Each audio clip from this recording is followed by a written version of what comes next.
Ok, on continue. Donc, on a fini, on a défini plusieurs variables aléatoires, encore une fois, dans le cas discret, les Bernoulli, binomial, Poisson, géométrique.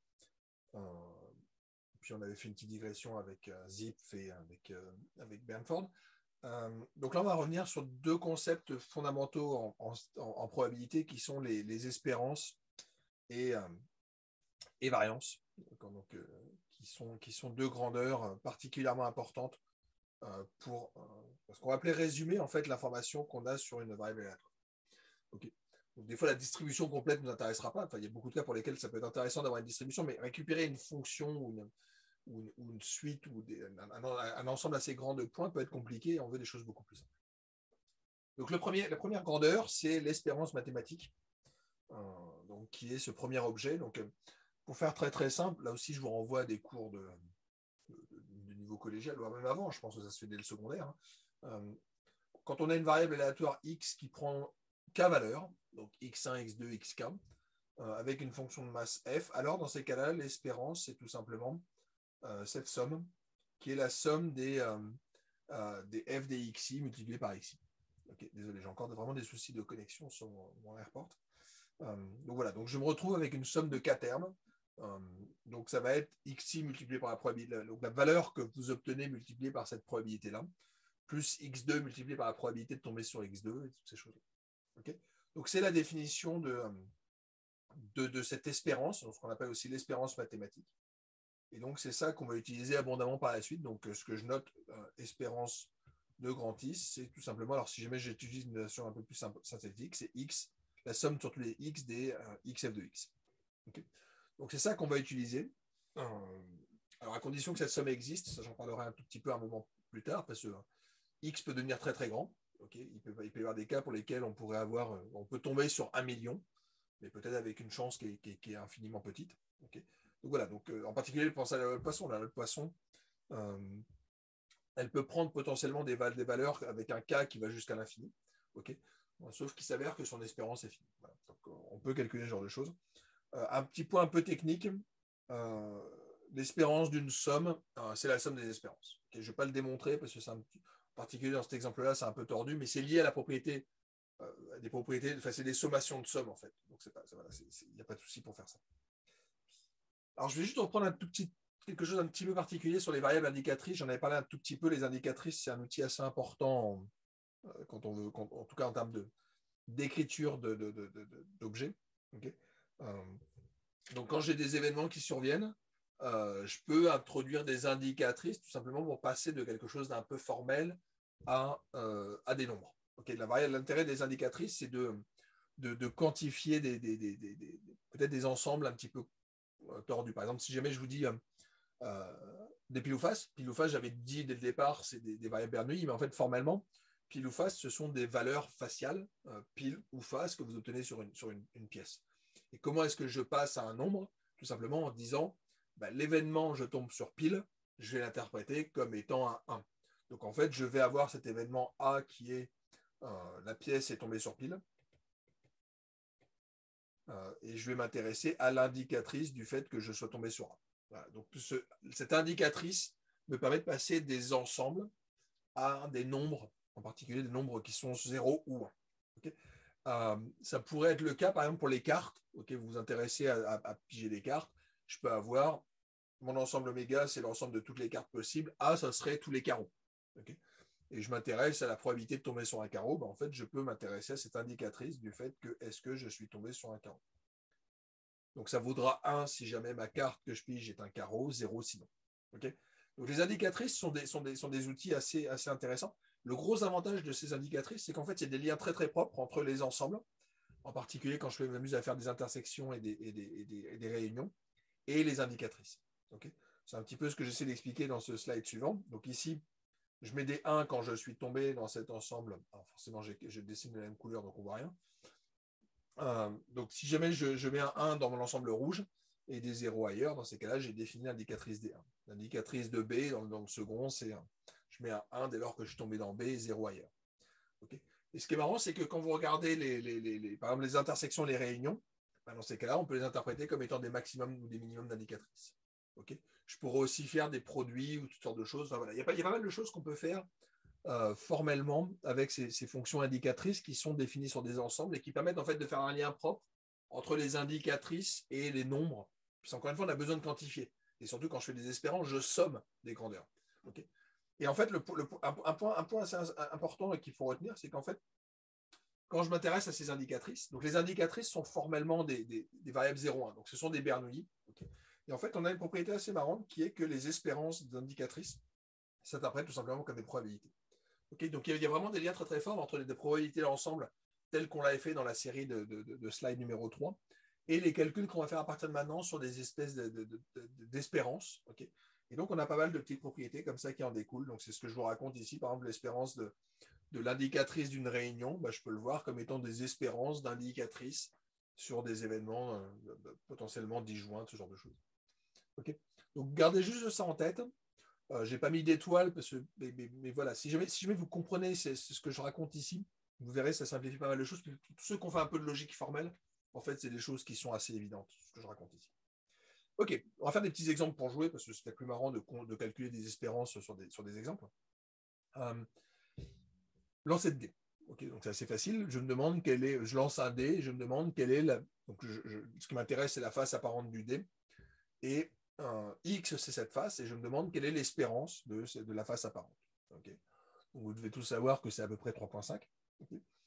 Le calcul est relativement simple. Je vous ai dit, ce qu'il faut retenir, c'est que l'espérance de X, c'est la somme sur toutes les valeurs possibles de X, des X multipliés par leur probabilité. Okay. Alors, je ne vais pas revenir, parenthèse de 30 secondes, si vous revenez aux mathématiques telles qu'elles existaient au XVIe siècle, XVIIe siècle, on va retrouver des travaux comme, par exemple, un peu plus tard, Laplace, par exemple. Laplace a travaillé sur ces objets d'espérance mathématique. En fait, ils appelaient ça à l'époque la géométrie des chances. Et en fait, ce qu'ils montraient, c'était que cette chose-là pouvait être vue comme un produit scalaire, puisqu'en fait, on fait un produit scalaire entre une probabilité, un gain et une probabilité. Okay. Donc, je vous rappelle, peut-être que vous ne l'avez pas vu, mais ce produit scalaire, d'un point de vue un peu formel, c'est la somme des xi pi. Donc, on retrouve bien le fait qu'on somme des valeurs qu'on peut atteindre multipliées par la probabilité de les atteindre. Donc, voilà. Donc, dans une certaine littérature un peu ancienne et datée de probabilité, on appelait ça la géométrie des chances, et l'espérance était vue comme un produit scalaire. C'est entre les probabilités et les gains. Je ne vais pas revenir là-dessus parce que c'est pas vraiment l'objet de ce cours, mais voilà, je somme sur toutes les valeurs possibles. Désolé. Donc les valeurs faciales multipliées par leur probabilité. C'est exactement ce que je fais ici. J'ai 1 qui tombe avec une chance sur 6. J'ai 2 qui tombent avec une chance sur 6. J'ai 3 qui tombent avec une chance sur 6. Okay, donc je retrouve ici les valeurs des x. Et ici, je retrouve les probabilités f de x. D'accord? Donc si jamais je m'amuse à sommer tout ça, vous pouvez faire le calcul, mais sauf erreur, vous allez tomber sur 7,5 qui fait 3,5. Okay, donc ce que ça veut dire, c'est que si jamais vous avez un d, l'espérance de la valeur au-dessus est 3,5. Alors, petite remarque, les x prennent des valeurs entières, l'espérance, elle, n'est pas forcément un entier. Okay, donc l'espérance ici vaut 3,5.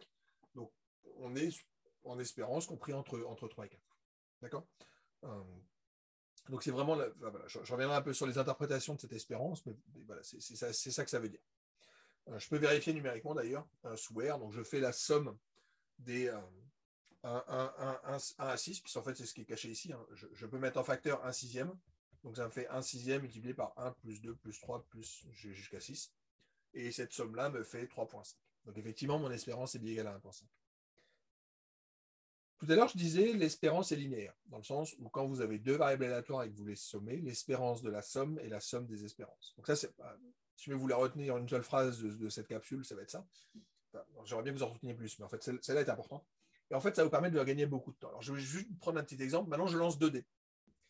C'est quoi l'espérance de la somme des valeurs faciales de mes 2 dés? Okay, donc de la face apparente de mes 2 dés.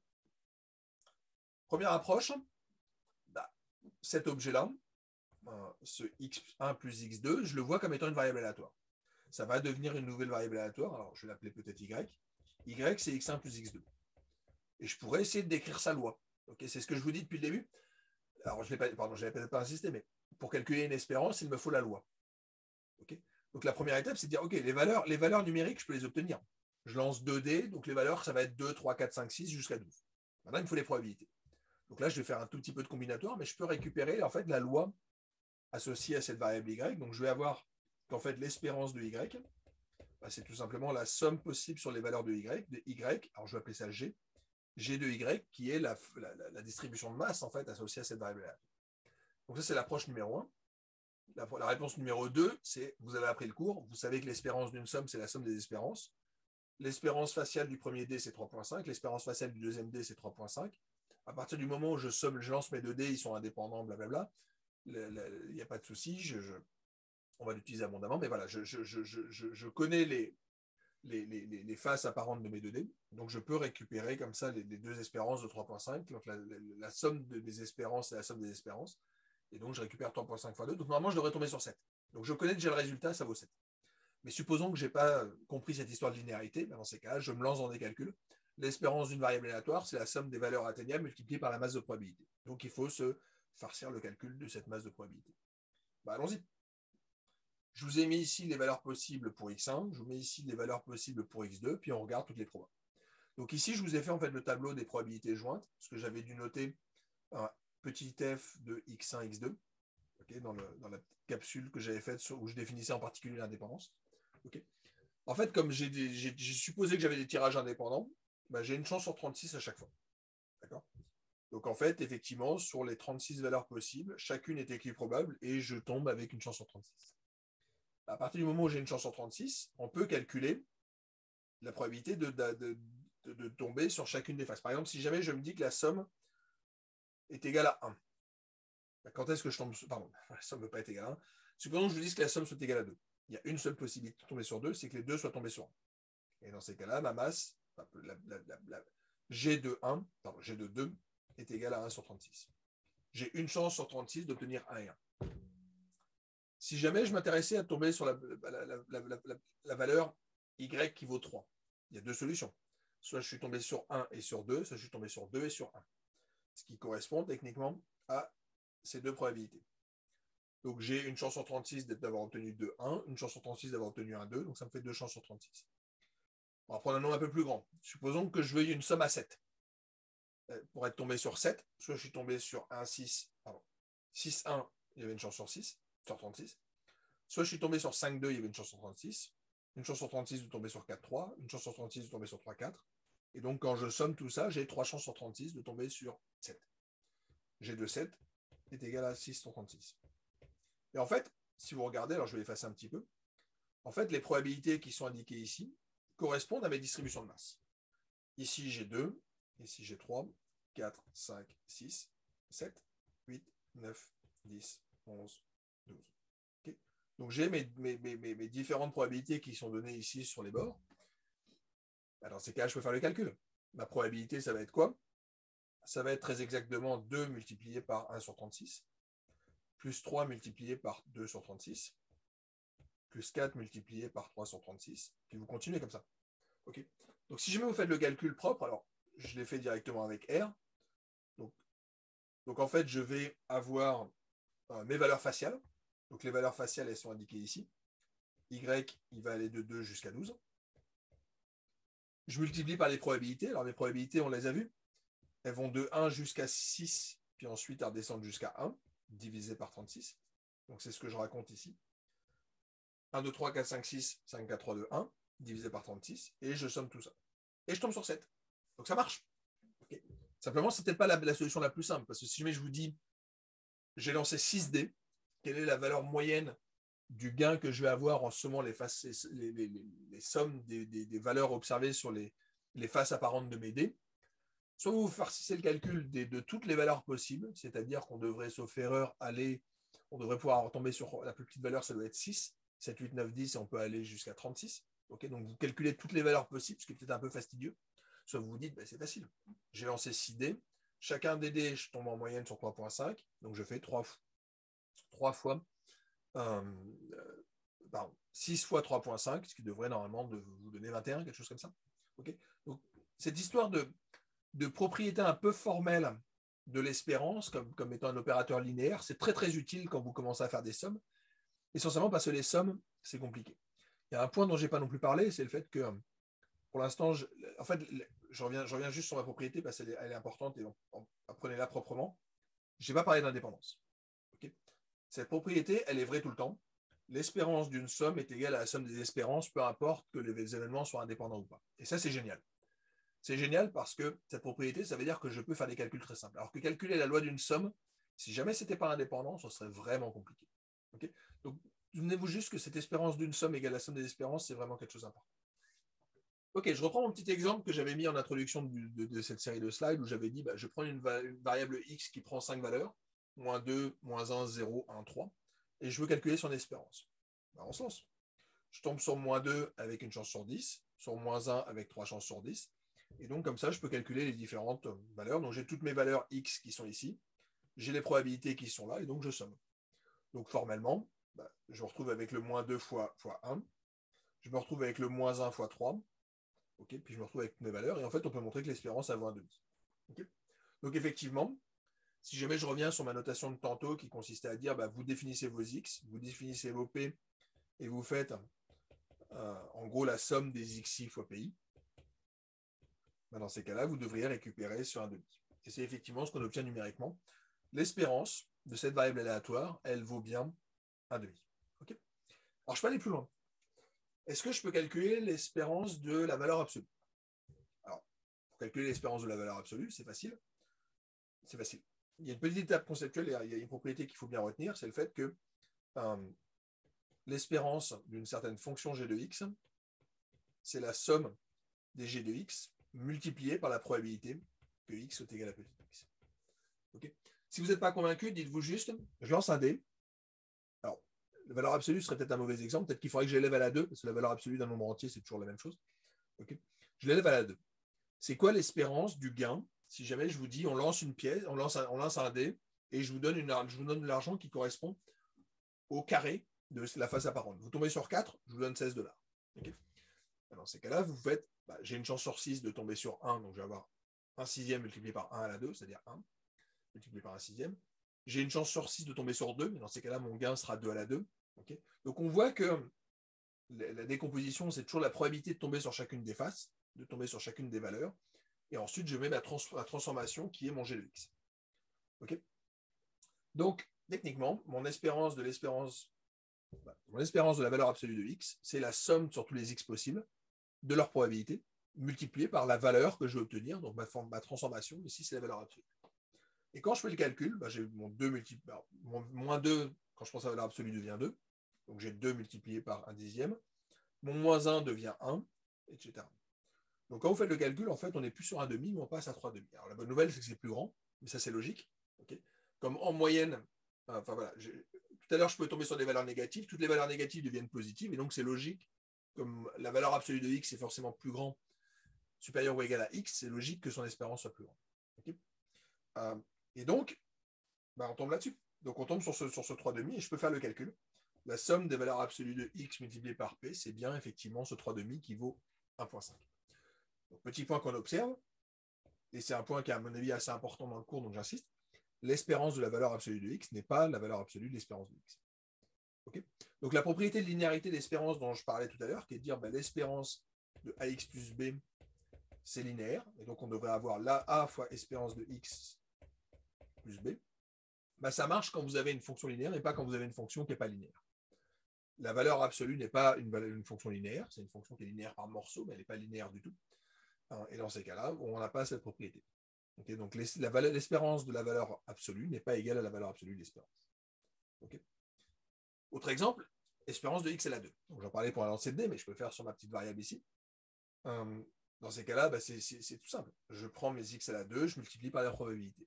Et donc c'est exactement comme tantôt. J'ai mon moins 2 à la 2, donc je récupère du 2 à la 2, ce qui fait 4, multiplié par un dixième. Moins 1 à la 2, ce qui fait 1 à la 2, multiplié par un tiers, etc. Et quand je le fais, ça me fait 7,5. Donc effectivement, vous pouvez vérifier, la somme des x à la 2 multiplié par p est bien égale à 4 à 3,5. Là encore, je retrouve que quand j'ai quelque chose qui n'est pas linéaire, l'espérance, a priori, n'a aucune chance d'être égale à la transformation. Donc l'espérance de g de x n'est pas g de l'espérance de x. Il y a d'autres propriétés qu'on peut obtenir, mais on en parlera un peu plus tard. Okay, donc voilà, si je voulais faire les calculs proprement, il faut remplacer. Et donc la formule générique, c'est celle que je donnais tantôt, qui est que l'espérance de g de x, c'est la somme sur tous les x possibles des g de x multipliés par la fonction de masse. Ok. Petite propriété magique, l'espérance d'un produit. Alors là, on a besoin d'avoir l'indépendance. Donc si vous avez deux variables qui sont indépendantes, ok, x et y indépendants, je devrais peut-être insister lourdement, mais c'est une propriété fondamentale. Quand des variables sont indépendantes, l'espérance d'un produit devient le produit des espérances. Okay. Donc ça, c'est une propriété importante. Alors je la démontre rapidement en dessous, ça n'a pas grand intérêt, mais voilà, souvenez-vous que si vous avez des variables indépendantes, l'espérance du produit, c'est le produit des espérances, et c'est le seul cas pour lesquels on sache faire des choses. Donc c'est pour ça, l'hypothèse d'indépendance, on la met un peu tout le temps dans les modèles, parce qu'en fait, si jamais on ne l'a pas, dès lors qu'on a des produits d'objets, on ne sait pas faire si jamais ce n'est pas indépendant. Okay. D'autres choses qui peuvent être importantes, l'espérance d'une moyenne. Okay. Donc vous avez un certain nombre de variables aléatoires. Alors je les suppose indépendantes, mais essentiellement parce que quand on fera des stats, ça sera indépendant. Mais en fait, si jamais on n'est pas indépendant, c'est pas grave. Donc je vais les mettre entre parenthèses, parce que ce n'est pas non plus essentiel. Mais l'espérance, donc je définis la moyenne. Donc la moyenne, c'est tout simplement 1 sur n, la somme des xi. Okay. Je reprends la définition standard de x bar, qui est 1 sur n, somme des xi. Ben, dans ces cas-là, on peut montrer que l'espérance de cette variable aléatoire, encore une fois, comme mes xi sont des variables aléatoires, ils ont une certaine dispersion, une certaine espérance. Ben, l'espérance de x bar, c'est la même que ces variables-là. Donc je l'ai supposé indépendante et de même espérance mu. Okay. Donc comment est-ce que je fais pour le prouver? Alors, je vais juste là par contre faire la preuve parce qu'elle est importante. Donc l'espérance de ma moyenne, ben, je remplace x bar par ce que ça vaut. Okay. X bar, c'est 1 sur n, la somme des xi. L'espérance est linéaire. Donc si jamais vous prenez l'espérance de a fois x, c'est a fois l'espérance de x. Donc ça, il n'y a pas de problème. Donc je peux sortir le a de l'espérance. Donc effectivement, j'ai mon 1 sur n qui peut sortir. Désolé. Ensuite, je me retrouve avec le deuxième terme, cette fois-ci, qui se retrouve être une espérance d'une somme. Mais là, j'utilise la linéarité de l'espérance. Là, encore une fois, je n'ai pas besoin d'indépendance. Donc, c'est pour ça que je mettais mon indépendance entre parenthèses. C'est que dans pas mal de cas, on aura l'indépendance, mais même si je mets ce n'est pas indépendant, ça marcherait. Okay. L'espérance de cette somme devient la somme des espérances. Et donc, l'espérance de ma somme devient la somme des mu, tout simplement parce que j'ai dit qu'ils avaient la même espérance mu. Et donc, je me retrouve à sommer n fois le même paramètre. Donc, si je mets vous faites mu plus mu plus mu plus mu plus mu n fois, c'est une définition du produit, c'est n fois mu. Okay. Donc, en fait, je me retrouve avec n fois mu divisé par n, ce qui fait mu. Donc, on a cette petite propriété un peu essentielle par la suite, qui est que l'espérance d'une moyenne de variables qui ont la même espérance, ce sera la même que les autres, c'est-à-dire mu. Okay. Donc, quand vous avez des variables de moyenne mu, les sommer et prendre leur moyenne, donc divisé par n, revient à travailler sur ce. Ok. Donc ça, c'était la définition de l'espérance, et je vais peut-être faire une petite pause pour vous laisser le temps de souffler pour attaquer la variance. Donc la variance va arriver juste après, et ce sera l'autre outil fondamental quand on travaillera sur les variables aléatoires. Ok, petite pause.